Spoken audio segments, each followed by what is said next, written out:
What is going on, guys? Gemma here and back again for another video, and today it is time to churn the E3 rumour mill as it is upon us. It is 2019 and in less than a couple of weeks we are going to be graced with the latest video games. Whether they're known to us already or whether we're going to get a complete surprise. As ever, there's a lot of stuff floating about and I want to talk about some of the stuff that's got me really hyped. But I want to say this.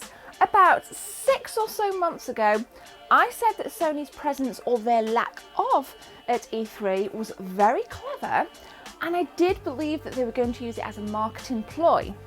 And what I've seen a lot of are a lot of rumours start to spill out from the Sony camp. So they've been very clever at utilising their lack of presence as a way to actually generate hype and rumours, because some of the things that I'm going to talk about today are little theories as to what games I think are coming up, and certainly leaks that have been churned out across the gaming media, across influencers, across social media. So stay tuned, guys. This is an exciting time if you're a gamer.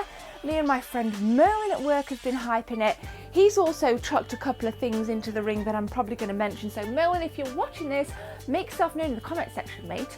And sit back to the rest of you and thump that subscribe button. Let's get into it. All right, let's start with some kind of, we'll build up to the good stuff, okay? So Ubisoft, there's been a couple of rumours that we're going to get a new Assassin's Creed game, which I'm not overly excited about, as I do feel that this series is completely saturated and as diverse as Assassin's Creed has been throughout the times, you know, the chronology of it as well. I don't really think it's going to bring anything new and dynamic and mouth-watering to the table. But I just wanted to kind of chuck it in there. As we know, it's been a AAA series. It's been with us for a very long time. And there are some hardcore fans, and I, for one, will probably purchase the next Assassin's Creed game if and when it comes out at a lower price. Another interesting thing, another interesting game that has been rumoured is a roller derby, or roller derby as we would say here, a roller derby game reminiscent of Rocket League from Ubisoft, which I think, okay, this is something we've not really got a lot of on the market, you know, rollerblading, roller derby, in the form of kind of a Rocket League game. Now, Rocket League has been immensely successful and immensely accessible amongst all ages. It's not just for little kids, because I know there's a cohort of kind of like, you know, like my cousin I think he's like 11 years old. He loves it. You know, my cousin Dylan loves it as well. He's a little bit older, and it's been successful. It's easy to pick up, it's easy to put down, you can play with friends, you know, it's really good. So I think that this is actually a good move if the rumours are true, and we're about to get a similar kind of game in the form of a roller derby game. I think it would be pretty awesome. Perhaps not necessarily AAA news, but still something I wanted to kind of chuck out there from the Ubisoft camp. Now, let us talk about Sony. Like I said in the introduction, and like I said, and somebody slammed me for what I said six or so months ago, Sony are going to ride this E3 wave despite them not being there. Now, I've been following Hideo Kojima on all of his social media for quite some time, and there's been lots of new kind of rumours come out that we're going to actually see some gameplay of Death Stranding, because so far I don't even know if it's been gameplay that we've seen. We haven't seen anything about kind of combat systems, menu systems, story kind of. We've all been guessing as to what the story is going to be, how imperative Norman Reedus' character is going to be, and I think that we're going to see some gameplay. According to the rumours, a lot of other people do as well. Now, Hideo Kojima has been putting a lot of Death Stranding related things on his social media, which one may argue, and this is speculation, one may argue that this is just another couple of little steps, you know, Sony is starting to take towards drip feeding. Oh, there's going to be a Death Stranding announcement. Could be a release date. I don't know. Who knows if we'll see it in the PlayStation 4 lifecycle? Who knows if it will be a PS5 exclusive? Not even PS4. I don't know, but I do think when we strip all the rumours back, that we are imminently going to get some Death Stranding gameplay. That is my prediction. And again, that's born out of all the rumours and all the kind of tidbits that Hideo has been sharing on his social media. The Last of Us 2. The Last of Us 2. There is a rumour, as I film this, there is a rumour that this week, or within the next 7 days, we are going to get a release date. We know that the team over at Naughty Dog had completely finished filming, and I think it's post-production as we speak, and we're going to get a release date. And now I've heard, and do forgive me because I don't blooming remember where I heard it, but I've heard that we're aiming for autumn, so fall, as a release window, which, if is the case, would be phenomenal. Because my friend Merlin said that it would be a PS5 launch title. It may well could be, you know, an even more upscaled PS5 launch title. But if we get an announcement this week, it would be fantastic, given that Sony aren't at E3. Now, if Naughty Dog are there, we see some gameplay. That would absolutely blow my mind. You know, we get a little bit more information about what's going into this.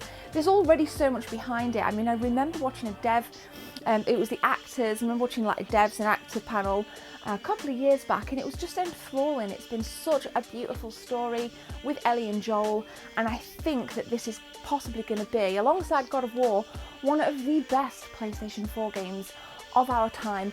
And fingers crossed that if we get a release window, I'm going to be so stoked, so happy. You bet your ass I am pre-ordering. Okay,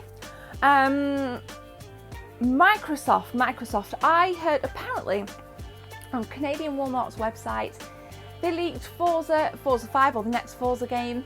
So that would be interesting, that would be great, because I'm not as big of an Xbox kind of girl as what I am a PlayStation kind of girl.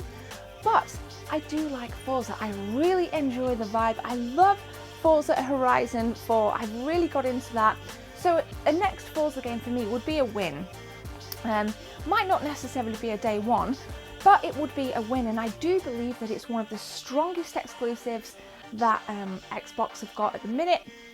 But therein, we may hear about Gears 5. Gears 5 would also be good. I'm not as crazy for Gears 5 as I am, say, something like The Last of Us 2, but I think it would be good. It would be good for Microsoft. It really would. I want to see Microsoft do more. I want to see more exclusives. I want a reason to come home, sit down, and play my Xbox One S beyond Forza and beyond Gears. I mean, who knows? Maybe you guys can kind of pad this out in the comment section below, some more Microsoft rumours. But Merlin, my friend at work, Merlin seems to think that we're going to be getting the Xbox One, like the 2 model, or, you know, the next Xbox. I don't think that's going to happen. I don't think that's going to happen. And if I'm honest, I don't think that would be a great move, because I think what Microsoft should do is let the PS5 get announced. Let's get that out of the way, see what's kind of going on, see what the buzz is like, and then bring in the next Microsoft console announcement. Call me crazy, as I'm a Sony girl through and through, but I would be floored if Xbox announced a new console. I think the all digital S model was an absolute disaster because the price point was completely wrong. I just don't know. I mean, I'd like to see it, but it really depends on the exclusive. So say, for example, we get a new well, we know we're getting a new Halo game, but the next Halo game is just the next generation of Xbox exclusive. That would be worth getting at launch, in my opinion, but we'll see. So Merlin, again, if you're watching, slam a comment below and let me know. Embarrass me, go on. What are your thoughts? So there we go, I've beefed up a couple of things. There's a couple of nice tidbits of information from the Nintendo camp. Things like The Witcher 3 maybe coming to the Switch, which would be really, really nice. I tend not to talk about the Switch as much because I find that there's a lot of Nintendo Switch channels out there that just repeat themselves, and it's not my primary console as much as I love it. I tend to stick to just the Nintendo games rather than the kind of third-party stuff. I use my PS4 and Xbox for that. So The Witcher 3 I probably won't be getting. Like Diablo, didn't really bother with that on the Switch, but nonetheless, let me know what Nintendo Switch games you would like to see at this year's E3. Gamers, we're going to leave it there. Thank you so much for watching. I love you guys, and I can't thank you enough for the kind words, support, and just persistent presence on my social media and website. Thank you so much. All of that information is in the description. JuicyGameReviews.com. Go and read some stuff that I've written and my guest bloggers. But for now, I will be back on Thursday for a hopeful charity shop and London CEX game hunt. Quite a surprise for this one. So stay tuned, thumb that sub button, but I'm going to leave it there. My name is Gemma, take care. See you guys soon.